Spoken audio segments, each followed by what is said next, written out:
.go.th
วัสดีครับผู้ฟังทุกท่านครับพบกับรายการรักสิ่งแวดล้อมทางสวทแพร่ FM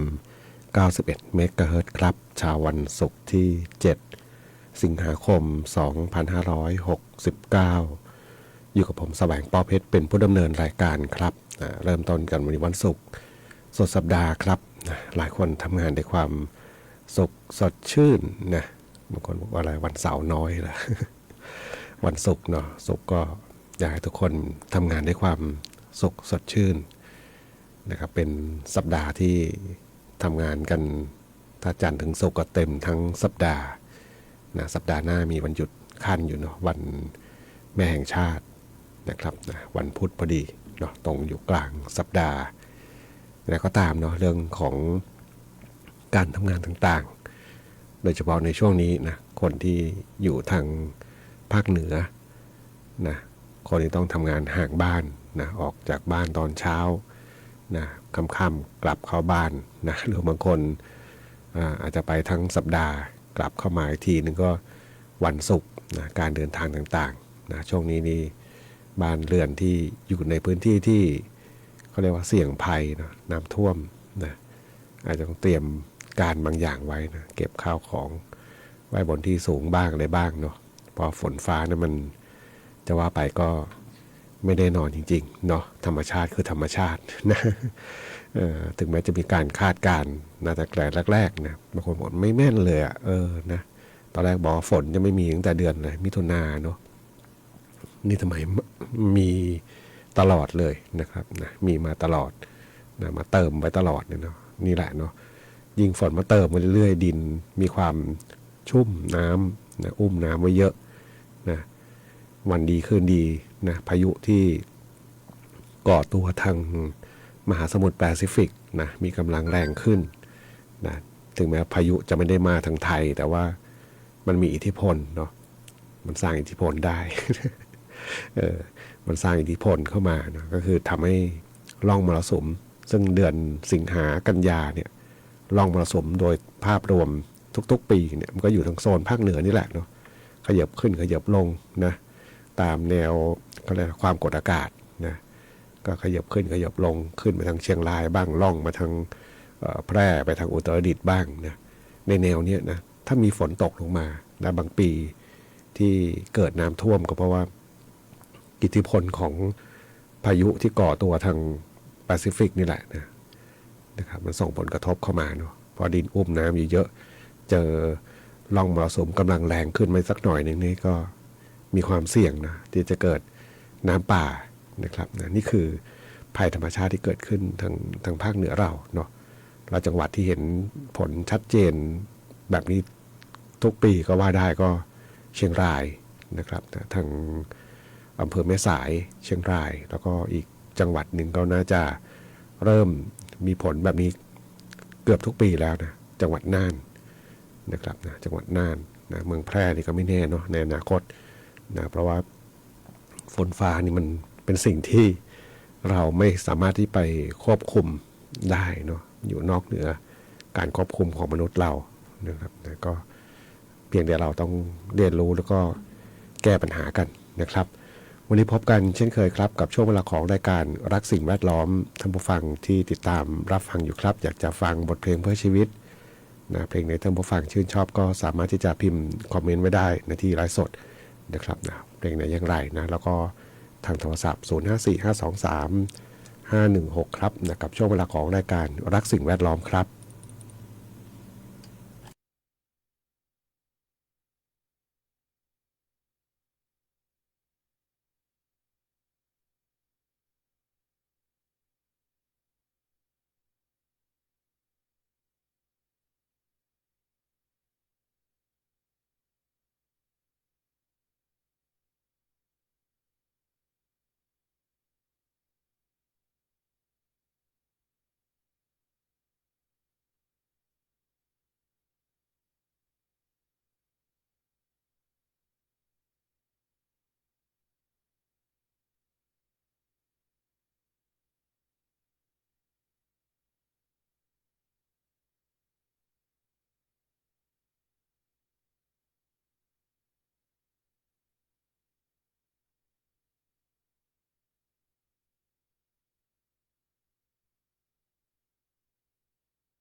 แต่ละฟัง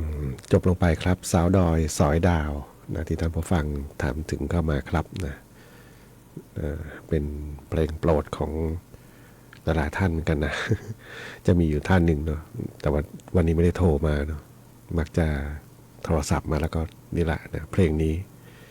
ทางไหนทางห้วยไร่เนี่ยใช่ไหม สาวดอยสอยดาวนะครับนะเป็นบทเพลงของคุณเทียรี่เมฆวัฒนานะครับนะความแตกต่างของคนสองพื้นที่นะใช่ครับว่าสองพื้นที่แล้วกันนะที่หนึ่งก็คืออยู่ในเขตเมืองนะคนกรุงคนเขตเมืองหลวงเมืองใหญ่ๆนะครับนะวิถีชีวิตก็แตกต่างกันกับชาวดอยแน่นอนเนาะความเป็นอยู่ที่อยู่ในชนบทนะครับนะก็จะอีกรูปแบบหนึ่งนะที่เขาบอกไปแบบเขาเรียกอะไรslow life ใช่ไหมการใช้ชีวิตแบบช้าๆ ไปแบบค่อยๆไปค่อยเป็นค่อยไปไม่ได้เร่งรีบอะไรนะครับส่วนคนเมืองนี่นะทุกวินาทีนี่คือการใช้ชีวิตที่ต้องกระฉับกระเฉงคล่องแคล่วนะแล้วก็สิ่งที่จำเป็นกับดำเนินชีวิตการดำเนินชีวิตก็คือเงินนะเงินอย่างเดียวเลยล่ะนะแต่จะว่าไปบ้านนอกก็เงินทั้งนั้นนะแต่จะน้อยกว่าเนาะนะครับนะคนที่อยู่ในเมืองนี่ก้าวขาออกจากบ้านนี่คือต้องมีเงินนะครับคุณไม่มีเงินนี่เรียกว่าไปทางไหนถ้าไม่ถูกเลยล่ะนะก็บอกสวรรค์ของอะไรนะสวรรค์ของคนรวยนรกของคนจน ขอบคุณผู้ฟังเนาะที่ติดตามรับฟังแล้วก็เห็นมีท่านผู้ฟังคอมเมนต์อยู่เนาะในแฟนเพจบอกคุณนาทีนะขอเพลงยิ้มกลางสายฝนนะบอกฝนตกแล้วที่บ้านทุ่งตะวันออกนะครับนะก็วิถีชีวิตเนาะคนทำไร่ทำนานะฝนมาก็ยิ้ม มากไปก็ไม่ยิ้มเลยเนาะติดโอ๊ตนะขอเพลงสแดวแฮวเดี๋ยวจะให้ฟังเนาะวันนี้นะเปิดดูแฟนเพจนะแฟนเพจของสิ่งแวดล้อมนะนี่เป็นข่าวดีนะบอกไทยเมียนมานะลงนาม TOR แก้วิกฤตมลพิษแม่น้ำเรียบร้อยนะหลังมินออนไลน์เยือนไทยนะแต่ทำไมยังน่ากังวลนี่เขาพาดหัวอย่างนี้เนาะบอกว่าเมื่อข้อตกลงที่ดูเหมือนจะเป็นความคืบหน้าแต่ยังไม่มีรายละเอียดที่ชัดเจนนะเปิดเผยต่อประชาชนไม่มีการเปิดการรับฟังนะครับนะแต่อย่างไรก็ตามก็อย่างน้อยก็เริ่มมีการพูดคุยนะในผู้จัดรายการอ่านดูทั้งหมดเลยนะก็อย่างน้อยก็ได้มีการพูดคุยกันนะเรื่องของสิ่งที่เป็นเขาเรียกเป็นผลกระทบเนาะของเพื่อนบ้านกับไทยเรานะไทยคนก่อเหตุคือเพื่อนบ้านนะผลกระทบเนี่ยนะผู้ที่รับผลกระทบคือไทยนะที่จริงบ้านเขาก็มีแหละเนาะเพียงแต่ว่าความใส่ใจต่อประชากรจะแตกต่างกันนะครับ6-7 สิงหาคมนี้นะที่เขาเขียนต่อไว้รัฐบาลไทยเมียนมาได้มีการหารือและลงนามในเอกสารความร่วมมือจำนวน3ฉบับโดยหนึ่งในนั้นก็คือขอบเขตหน้าที่ของคณะทำงานร่วมกันด้านการจัดการคุณภาพน้ำในแม่น้ำที่เป็นพรมแดนและแม่น้ำที่ไหลผ่านระหว่างไทยและ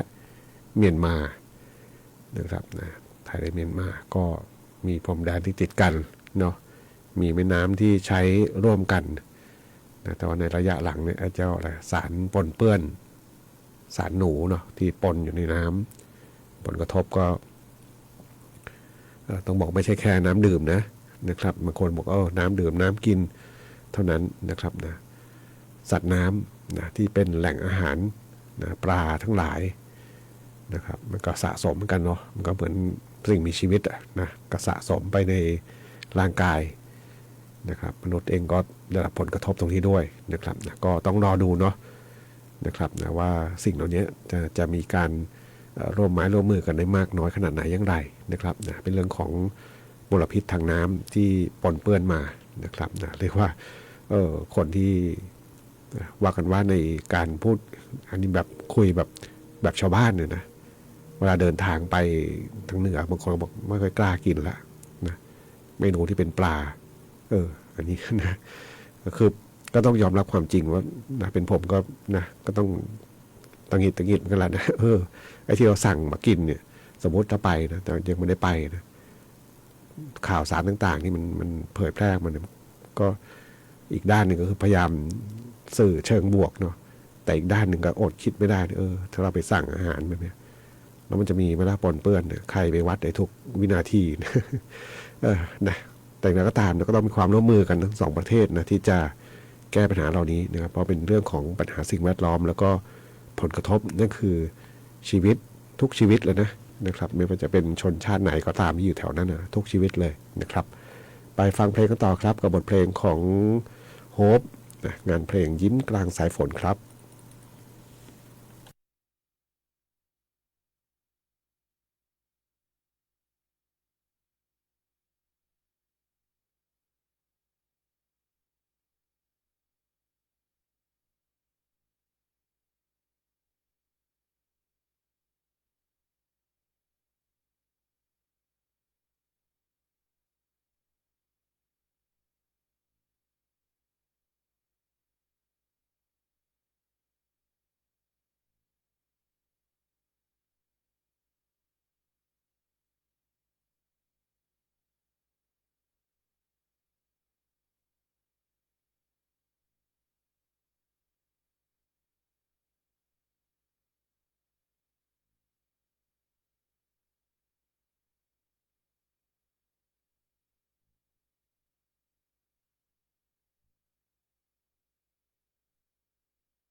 กับงานเพลงศิลปินเพลงเพื่อชีวิต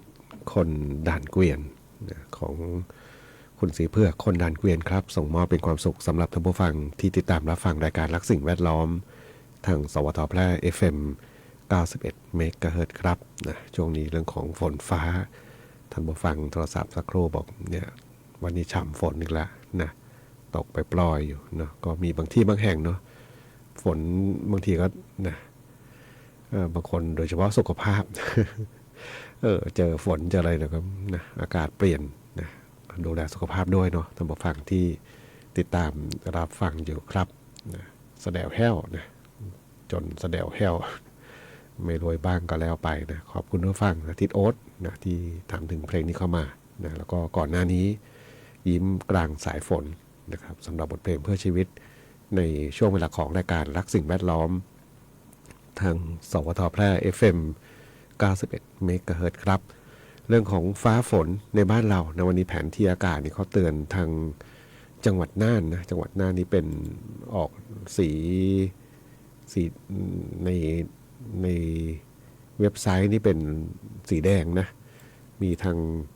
เดี๋ยวดูขยายนิดนึง ทางเชียงรายนะเชียงรายแล้วก็มาเชียงรายพะเยานี่จะออกจางน้อยหนึ่งเนาะจางหน่อยหนึ่งส่วนจังหวัดน่านนะน่านนี่เข้มสุดนะโซนภาคเหนือน่านนี่เข้มสุดนะแล้วก็ลดหลั่นลงมาก็มีแพร่ด้วยนะแพร่นี่จางๆนะนี่เขาภาพหมายถึงว่าเป็นขอบเขตอาณาบริเวณของจังหวัดนะครับนะส่วนพอดูกลุ่มเมฆฝนเนี่ยมันอยู่ทางจังหวัดน่านทางอำเภอนาน้อยนะ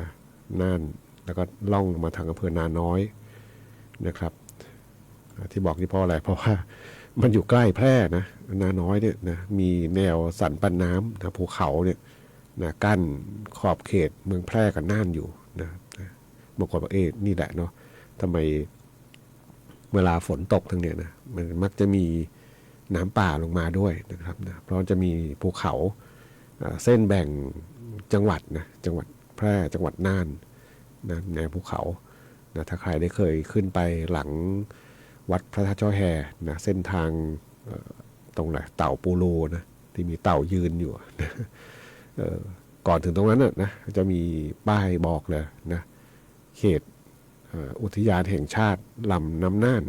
นะลำน้ำน่านนะครับขึ้นไปนะก็จะเป็นแนวภูเขาสันปันน้ำนะถ้าขึ้นไปจุดแนวสันเขา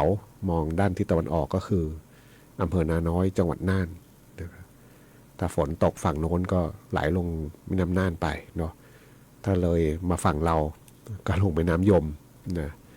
นะครับก่อนจะถึงแม่น้ำยมก็ต้องผ่านอะไรบ้างอะแถวๆนั้นนะฉะนั้นเราก็ต้องติดตามนิดนึงเนาะถ้ามีแนวกลุ่มเมฆเข้ามาในโซนนี้นะก็คนที่อาศัยอยู่นะตามแนวภูเขาเหล่านี้นะครับนะก็ต้องติดตามนิดนึงนะเพราะมีบางครั้งก็มักจะมีก็เรียกดินสไลด์ลงมาปิดทางนะส่วนใหญ่จะเป็นในชุมชนในหมู่บ้านที่ต้องอาศัยเส้นทางคมนาคมแบบนี้นะครับนะก็ติดตามนิดนึงเนาะในเรื่องของฝนฟ้าในบ้านเราไปฟังเพลงกันต่อครับกับช่วงเวลาของรายการรักสิ่งแวดล้อมครับ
กับบทเพลงรั้วทะเลของคุณแอดคาราบาวครับไปเที่ยวทะเลก็มีแต่ความสุขคนเหนือก็อยากเที่ยวทะเลเนาะแต่ว่าเที่ยวทะเลนี่บางทีก็ต้องเลือก เลือกพื้นที่นะแล้วก็เลือกกับสภาพอากาศด้วยเนาะช่วงฤดูมรสุมนี่ไม่น่าเที่ยวเลยล่ะนะแล้วก็บางครั้งถึงแม้จะไม่ใช่ฤดูมรสุมก็ตามนะทางเคยไปถึงภาคตะวันออกเนาะขับรถอยู่เนี่ยเห็นกลุ่มเมฆก้อนเมฆนะก็ไม่ได้ใหญ่โตมากเนาะมันเป็นก้อนเมฆที่เห็นข้างหน้าเนี่ยพอเข้าใกล้แป๊บเดียวฝนตก ตกแล้วก็นะมันตกจนหมดเลยนะตกหมดก้อนนะแล้วก็ผ่านมันก็มีแดดอย่างเงี้ยนะจังหวะการเที่ยวนี่ก็แล้วแต่ธรรมชาติด้วยนะครับแต่ถ้าฝนตกนี่ก็ไม่สนุกนะเที่ยวทะเล ขอบคุณผู้ฟังที่ติดตามรับฟังแล้วก็ถามถ่ายบทเพลงเข้ามาครับมาถึงช่วงท้ายรายการครับมาดูพยากรณ์อากาศเช้านี้ถึงเช้าวันพรุ่งนี้ภาคเหนือมีฝนฟ้าคะนอง70%ของพื้นที่มีฝนตกหนักบางแห่งบริเวณจังหวัดแม่ฮ่องสอนเชียงใหม่ลำปางแพร่อุตรดิตถ์สุโขทัยตากกำแพงเพชรพิษณุโลกพิจิตรและเพชรบูรณ์นะครับนะไม่ใช่มีเท่านี้นะเดี๋ยวนี้เขามีแยกนิดหนึ่งบอกว่าโดยมีฝนตกหนักมากบางพื้นที่นะบริเวณจังหวัดเชียงรายพะเยาและน่านนะ3 จังหวัดนี่แหละนะจะมีฝนมากกว่าเขาหน่อยหนึ่งเนาะนะครับนะก็สอดคล้องกับแผนที่อากาศที่เห็นอยู่ตอนแรกเนาะเป็นสีนะหน้านี่หนักสุดแหละสีที่เข้มอยู่เนาะนะครับลองมาก็พะเยากับเชียงรายนะแล้วก็แพร่นะถึงแม้แพร่จะติดน่านแต่ว่าถ้าดูตามแผนที่นี่ก็ต่างกันอยู่เนาะนะครับบ้านเรายังฝนน้อยกว่าเมืองน่านวันนี้รายการรักสิ่งแวดล้อมทางสวทแพร่ FM 91 เมกะเฮิรตซ์มาถึงช่วงท้ายรายการคงต้องนำรายการท่านผู้ฟังก่อนพบกันใหม่ในสัปดาห์หน้าวันนี้ขอความสุขความโชคดีจงมีแด่คุณผู้ฟังทุกท่านสวัสดีครับ